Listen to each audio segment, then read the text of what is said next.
I grew up in a big church, and one of the things I liked about that was I had a big group of friends that I got to grow up with who were all Christians. Now, I wasn't the only Christian I knew. Most of my close friends, and even the people that were more acquaintances, were Christians, at least for church. And so I had a big support system. I liked knowing that other people around me thought the same way I did, that I was part of something bigger.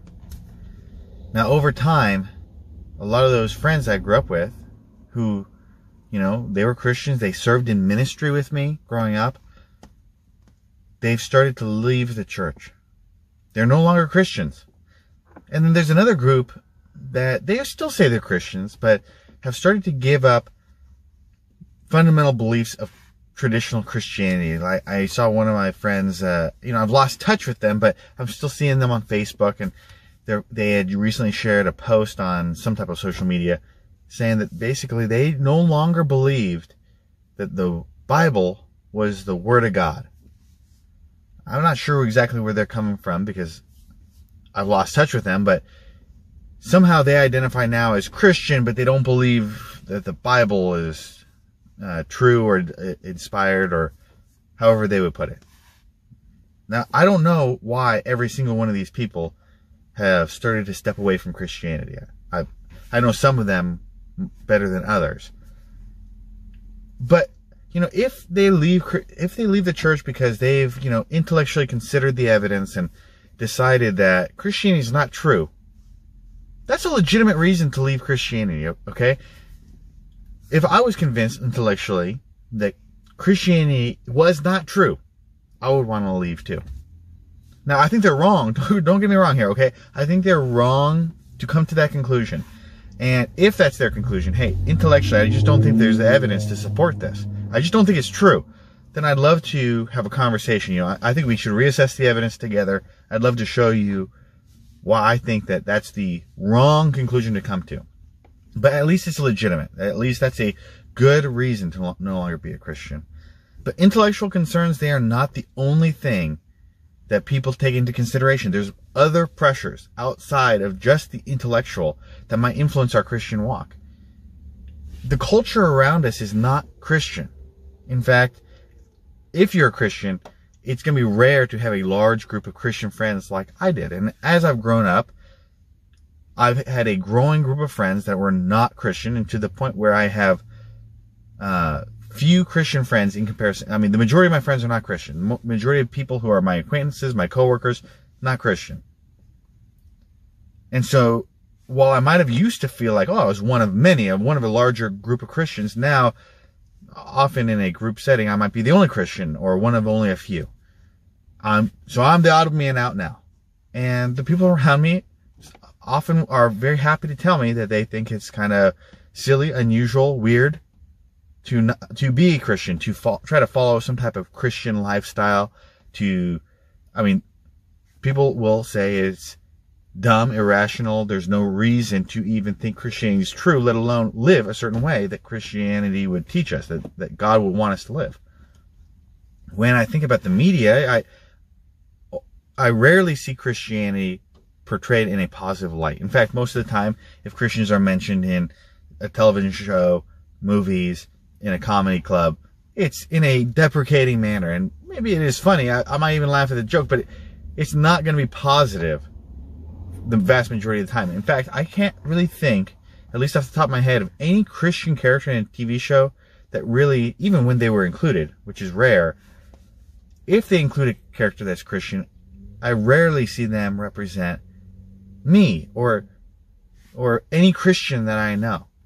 It seems like if there's a character that's introduced that's supposed to be a Christian, at some point they're going to say or do something. They're going to have that character say or do something that lets us know, well, they might say they're Christian and they might go to church, but they don't really believe that Bible stuff. I mean, they don't really believe like the Bible's true, or that they should follow the moral teachings of the Bible, or, they just go to church. It's like a traditional thing, but they're not really like a Christian. So I don't really see myself represented in the culture around me in most media. outside of the church. Inside of the church, yeah, I see community. I see other people who are like-minded. But outside of that, I'm standing alone. And I'm sure that if you ask any Christian, they'll tell you that it is hard to feel like everyone around you in the world thinks negatively, either disagrees with you and doesn't care but disagrees, or thinks something negative about you, like it's silly that you believe that, it's a waste of time, you're totally wrong to try to follow these moral teachings. And more I hear that Christianity is judgmental or whatever, etc. I mean, there is some type of judgment or feeling of persecution sometimes from the people and culture around you. And I would hate to think that this is what's influencing people to leave the church. If you don't believe that Christianity is true, it's hard for me to say, well, you should still go to church even though you think it's not true. But if we're being influenced by, hey, I just don't want to be judged, I just want to fit in, I want to fit in too, I get it.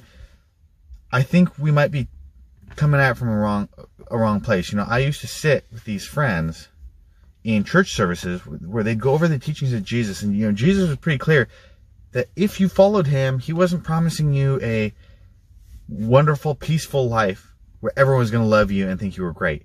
He said, hey, if you follow me, people in your own family might have issues with you. You might have friction in your relationships. People might disown you, judge you because you follow me. He even says, hey, just remember, if everyone hates you, they hated me too, so don't feel so bad about it, essentially. Paul says that too, that persecution is something that should be expected by the Christian. But I think growing up, I wonder if we, at least my group of friends, I wonder if we really expected it. Even though we were told, like, oh yeah, this is what's going to happen. I don't know if all of us were really ready for when people started to really judge us. And as we stepped out of church and we went off into our own lives in a secular world, I'm sure that at least some of the people around me have been influenced by the cultural pressures. That's just not a legitimate reason to step away from faith. See, let's even say, for the sake of argument, that it's true what they say about Christianity. Christianity is judgmental. It's not really my view, but let's say for the sake of argument it is. If Christianity is judgmental, but it's true, that like the God of the Bible really exists, he really has things he would like us to do and not do, and he actually would like to extend us an offer of grace to cover all the sin that we've committed. If that guy really exists and the Bible really is true, then regardless of whether we feel that he's judgmental or the world around us feels that they're judgmental, they still exist, so we still have to deal with them. There's still consequences for their existence. They are true regardless of our or anyone's personal feelings about them. It's just not a legitimate reason for us to step away from our faith or try to twist our faith into something that everyone will accept us. I would love to think I could be a Christian and everyone would think I'm great. I think sometimes, growing up, a lot, I remember in the youth group and stuff, they tell us, oh yeah, Christianity is counterculture. But when you watch movies and stuff, the countercultural character is always kind of cool and edgy. But Christianity, we're not that cool counterculture, edgy guy, girl character. We're not the edgy person who's cool because they're edgy. We're counterculture in a way that everybody would kind of look down on. You're not the cool, edgy character. You're the geek in the world. The eyes of the world. The Bible tells us to expect that. Let's not be surprised that the world does not like what we subscribe to. And if we're going to step away from our faith, let's make sure we have good reasons to have it. Our personal feelings or the feelings of the world around us are not a legitimate reason to step away from our faith.